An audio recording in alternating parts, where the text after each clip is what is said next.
Of जी। ये कहानी शुरू होती है सन 1905 से, जहां पर हमें पर्सी नाम के एक यंग ब्रिटिश ऑफिसर को दिखाया जाता है। यहाँ दरअसल एक कंपटीशन हो रहा है जिसमें सभी ऑफिसर्स एक हिरन को मारने की कोशिश कर रहे होते हैं, लेकिन इस कंपटीशन को पर्सी जीत जाता है। इंग्लैंड में जब भी कोई दूसरा राजा आता है तब इस तरह के कंपटीशन किए जाते हैं। अब पर्सी इस कंपटीशन को जीत गया है, इसीलिए वो बहुत खुश होता है। वो अपने घर आता है जहाँ पर उसकी पत्नी और उसका एक बेटा भी है। पर्सी अपनी पत्नी को कहता है कि आज मुझे शाही पार्टी पर इनवाइट किया गया है, जरूर वहाँ पर मुझे अच्छा खासा इनाम दिया जाएगा। इसीलिए पर्सी खुशी खुशी तैयार होकर उस पार्टी में जाता है, लेकिन वहाँ पर सब के सब पर्सी को अवॉइड करते हैं, कोई भी उससे अच्छे से बात नहीं करता। ये देखकर पर्सी को बिल्कुल भी अच्छा नहीं लगता। एक साल बाद पर्सी को लंदन भेजा जाता है, जहाँ पर उसे रॉयल ज्योग्राफिकल सोसाइटी में काम करना है। वहाँ पर जो बड़े ऑफिसर होते हैं वो पर्सी को बताते हैं कि बोलीविया और ब्राजील के बीच में वॉर होने वाली है, और जहाँ पर ये वॉर होगी वो अमेज़न का घना जंगल है, जो इन दोनों देशों की एक तरह की बाउंड्री है, जिस पर इन दोनों ही देशों का हक है। वहाँ से हमारे रबर का बहुत बड़ा बिजनेस है। अगर इन दोनों देशों के बीच में वॉर हुई तो हमारे रबर के बिजनेस को बहुत ज्यादा नुकसान होगा। इसीलिए इंग्लैंड की सरकार चाहती है कि तुम वहाँ जाकर सर्वे करो, तुम इस पूरे मिशन को लीड करो।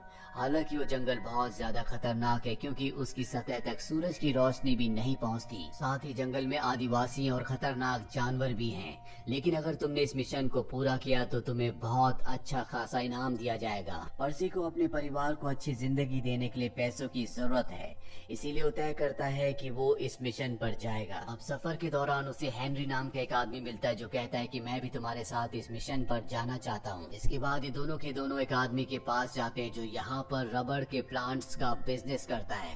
दरअसल इस आदमी को इस जंगल की बहुत अच्छी नॉलेज है, इसीलिए वो इन दोनों की मदद करने के लिए इनके साथ अपने कुछ आदमी जो गाइड हैं, साथ ही एक नाव और 2 घोड़े देकर इस जगह से आगे के लिए रवाना कर देता है। अभी नदी से अपना सफर आगे तय करते हैं, और कुछ दूर जाने के बाद ये देखते हैं कि वहाँ पर एक बोट होती है जिसमें एक आदमी होता है।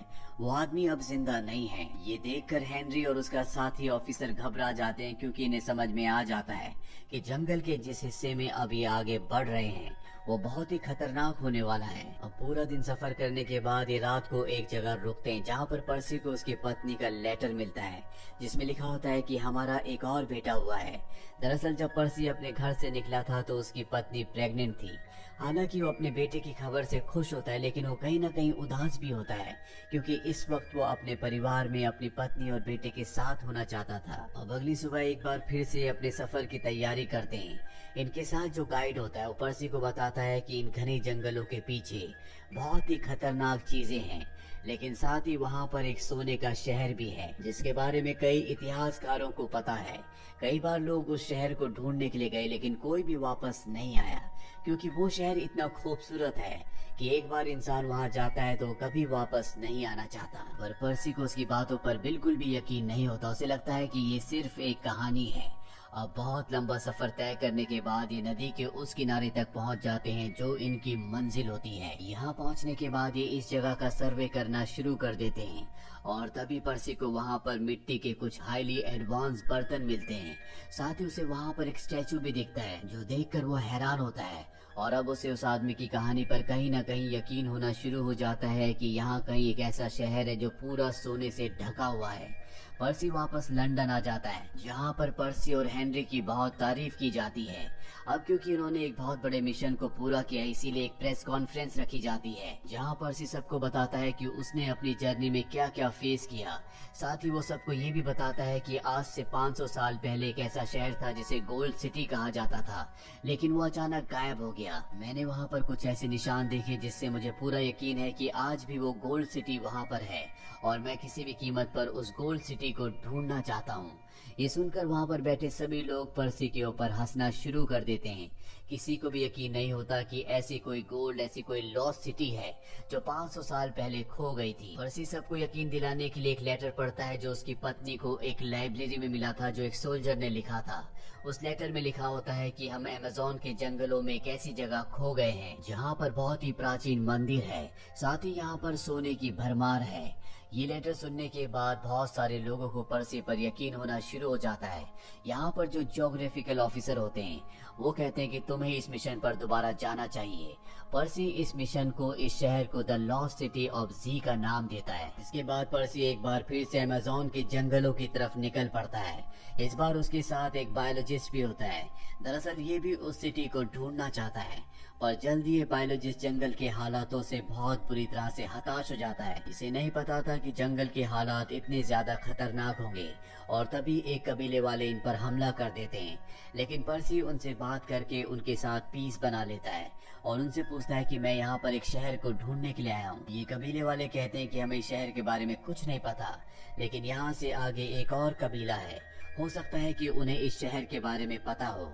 यहाँ पर पर्सी के साथ जो बायोलॉजिस्ट होता है उसके पैर पर भी चोट लग जाती है, जिस वजह से उसकी हालत खराब होना शुरू हो जाती है।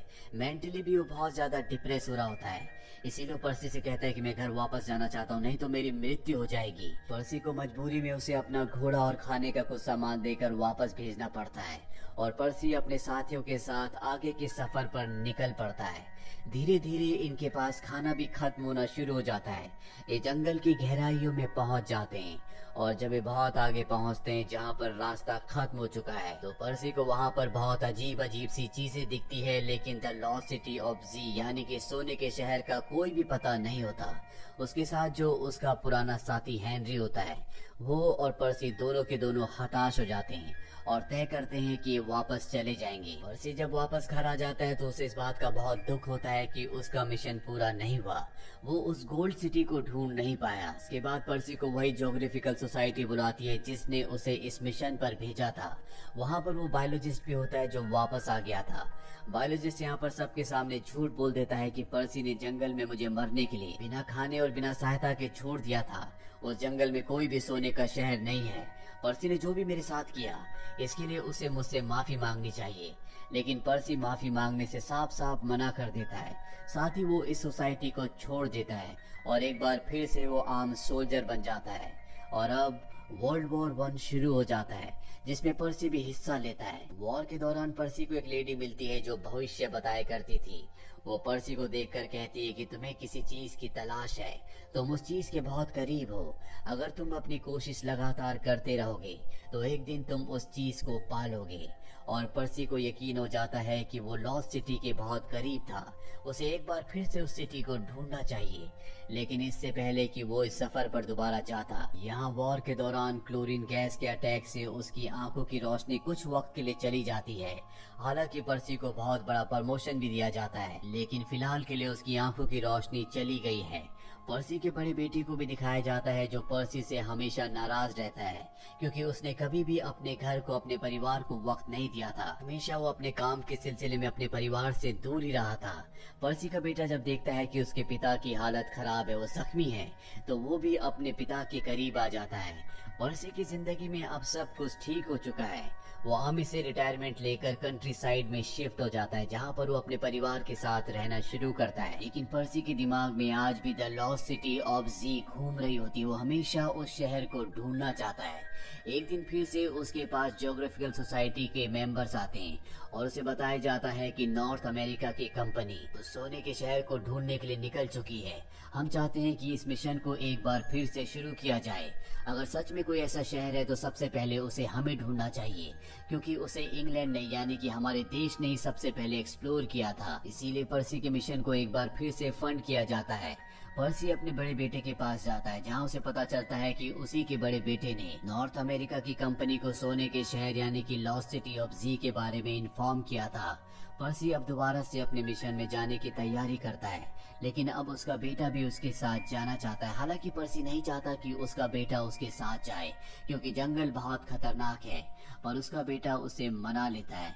और अब पर्सी अपने बेटे के साथ और पूरी टीम के साथ एक बार फिर से द लॉस्ट सिटी ऑफ जी के सफर पर निकल पड़ता है, जहां कई महीनों की तलाश के बाद भी उन्हें वो शहर नहीं मिलता।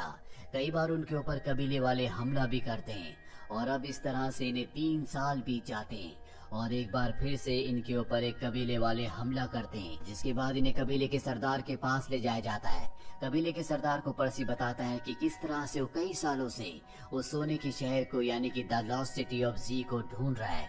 अब जब रात हो जाती है तो कबीले वाले इन्हें कुछ ड्रिंक पिलाते हैं। इन्हें लगता है कि इससे इनकी मृत्यु हो जाएगी, लेकिन ये दोनों के दोनों बेहोश हो जाते हैं और इसके बाद कबीले वाले इन दोनों को अपने साथ एक दूसरी जगह पर ले जाते हैं। वहीं हमें लंदन शहर दिखाया जाता है, जहां पर पर्सी की पत्नी रॉयल ज्योग्राफिकल सोसाइटी के एक बहुत बड़े ऑफिसर से मिलती है, जिसने पर्सी को इस मिशन पर दोबारा भेजा था। वो कहती है कि तुम्हें पर्सी को और मेरे बेटे को ढूंढना बंद नहीं करना चाहिए। दरअसल आज पर्सी और उसके बेटे को गए हुए कई साल बीत चुके हैं। हालांकि उन्हें ढूंढने के लिए कई लोगों को भेजा गया, लेकिन उनका कोई भी पता नहीं चला। वो ऑफिसर पर्सी की पत्नी से कहता है कि तुम्हें अब मान लेना चाहिए कि तुम्हारा पति और तुम्हारा बेटा इस दुनिया में नहीं रहे, लेकिन वो कहती है कि ऐसा नहीं हो सकता, वो अभी भी जिंदा है और मुझे पूरा यकीन है कि वो कबीले वालों के साथ रह रहे हैं। उन्होंने अपना मिशन पूरा कर लिया है। हालांकि ये ऑफिसर नहीं मानना चाहता, पर जब पर्सी की पत्नी अपने पर्स को खोलकर एक कंपास निकालकर उसे देती है तो वो पूरी तरह से हैरान हो जाता है। दरअसल जब पर्सी इस सफर पर गया था तो उसने ये कंपास इसी ऑफिसर को दिखाया था और कहा था कि अगर मैं कभी इस कंपास को वापस भेज दूं तो तुम समझ जाना कि द लॉस्ट सिटी ऑफ जी मुझे मिल गई है। और अब जब इस ऑफिसर को कंपास दिख जाता है तो इसे समझ में आ जाता है कि पर्सी और उसका बेटा आज भी जिंदा है। उन्होंने अपने मिशन को पूरा कर लिया है और वो उस सोने के शहर यानी कि द लॉस्ट सिटी ऑफ जी को ढूंढ चुके हैं। इसीलिए वो तय करता है कि एक बार फिर से वो अपनी टीम को पर्सी और उसके बेटे को ढूंढने के लिए भेजेगा और यहीं पर ये कहानी खत्म हो जाती है।